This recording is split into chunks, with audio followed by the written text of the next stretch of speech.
A pressão sanguínea alta ou hipertensão é uma comum condição em que a força do sangue nas paredes de suas artérias é frequentemente muito alta. Artérias são os vasos sanguíneos que conduzem o sangue desde o seu coração até suprir seus tecidos com oxigênio e nutrientes.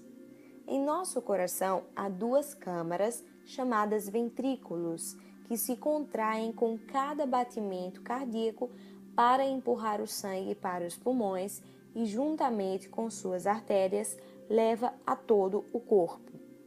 Conforme o sangue flui através delas, três fatores principais podem afetar a pressão sobre as paredes das artérias. O primeiro é o débito cardíaco, que é a quantidade de sangue que seus ventrículos empurra para fora do seu coração a cada minuto.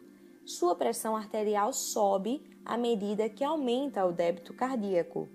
O segundo fator que afeta a pressão arterial é o seu volume, que se define como a quantidade total de sangue em seu corpo.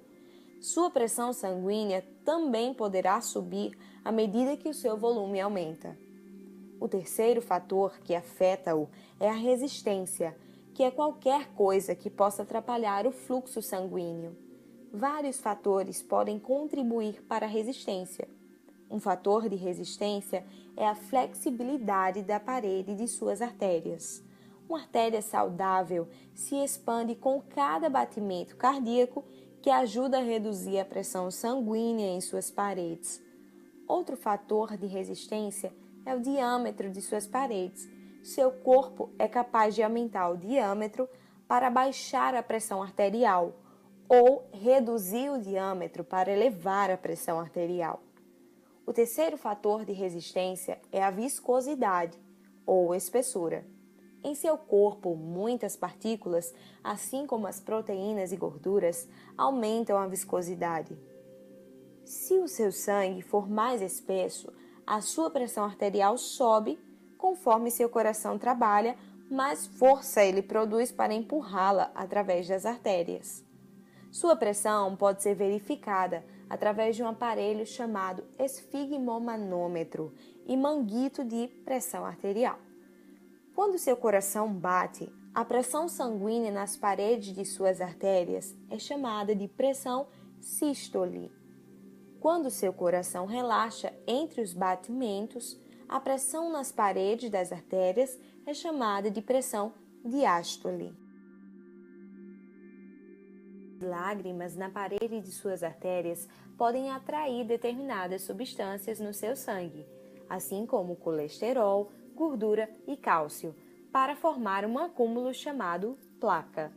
O fluxo de sangue através de sua artéria diminui à medida que a placa aumenta. As células sanguíneas podem se aderir à placa e formar grumos sólidos, chamados de trombos ou coágulos, reduzindo ainda mais ou completamente o bloqueio do fluxo sanguíneo. Danos às artérias aumentam a sua pressão arterial ainda mais, fazendo seu coração bater com mais força. Os danos às artérias e redução do fluxo sanguíneo podem gerar condições como um derrame, um ataque cardíaco ou uma doença renal. O tratamento pode ocorrer de maneira medicamentosa ou não medicamentosa, como no caso dos exercícios físicos aeróbicos moderados, que auxiliam com efeitos agudos ou crônicos no tratamento da hipertensão arterial, porque durante a realização desse exercício, a exacerbação simpática promove o aumento do débito cardíaco. Qual a relação do efeito simpático?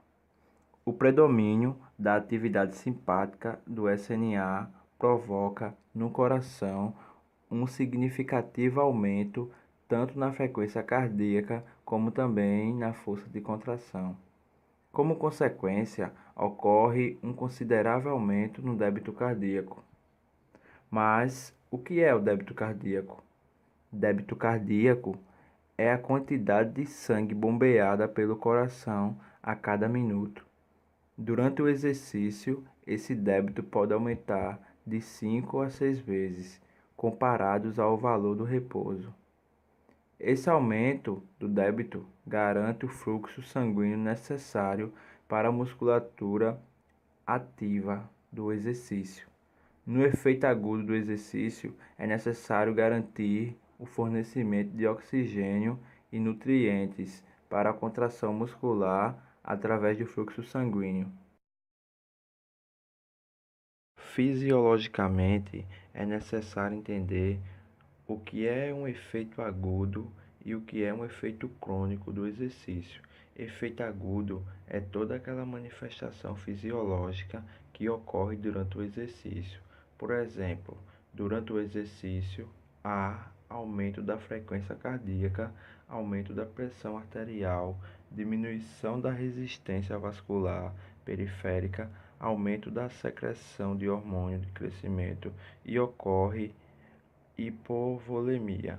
O exercício aumenta a demanda energética e a produção de calor, sendo, portanto, um estresse para o organismo.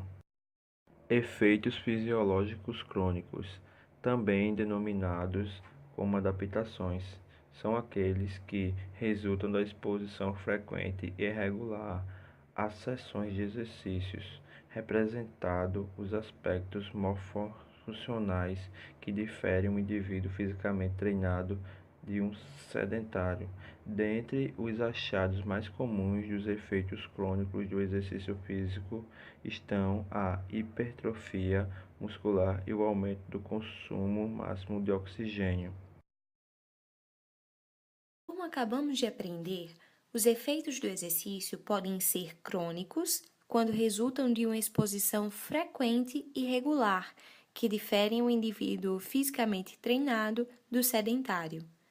Os efeitos também podem ser agudos, de curto e longo prazo. Os de longo prazo são respostas que aparecem no decorrer das primeiras 48 horas, como a redução dos níveis tensionais, e também podem ser de curto prazo quando ocorrem durante ou logo em seguida do exercício, como a elevação da frequência cardíaca, a sudorese e o aumento da ventilação. Durante a atividade física, o organismo possui necessidades diferenciadas, entre elas a necessidade respiratória, a qual as taxas de utilização de gás oxigênio e de formação de gás carbônico podem aumentar mais de 20 vezes, exigindo maiores volumes correntes.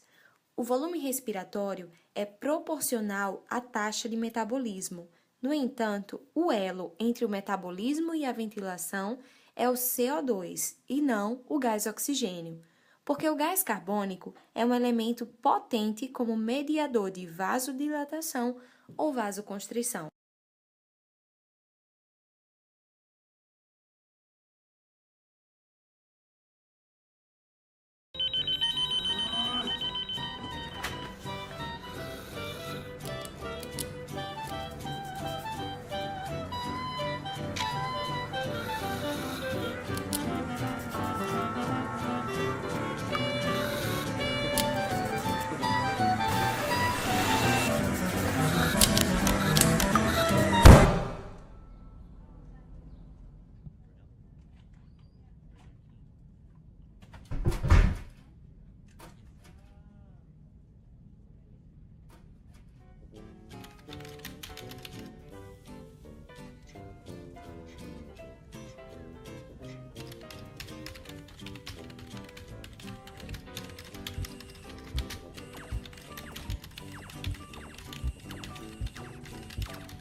A reatividade cardiovascular do paciente com hipertensão varia em função das situações de estresse. O estresse é o principal fator de risco para as doenças do coração. Quem está tenso volta a fumar, tem menos ânimo para as atividades físicas, come mais para compensar a ansiedade, fica obeso e eleva o colesterol. Além disso, a pressão alta tem clara vinculação com a intranquilidade, e a agressividade contida, que se volta contra a própria pessoa. Sendo assim, a psicologia tem um papel fundamental no tratamento da hipertensão. Auxilia na reconstrução do modo de pensar e conduz o paciente a uma mudança estável e duradoura do estilo de vida, mais compatível com o autocuidado necessário no manejo da hipertensão. Concluímos esse trabalho, então, salientando que o paciente com hipertensão precisa do cuidado de vários profissionais, como cardiologistas, nutricionistas, avaliadores físicos e, claro, nós, psicólogos. Obrigada e até a próxima!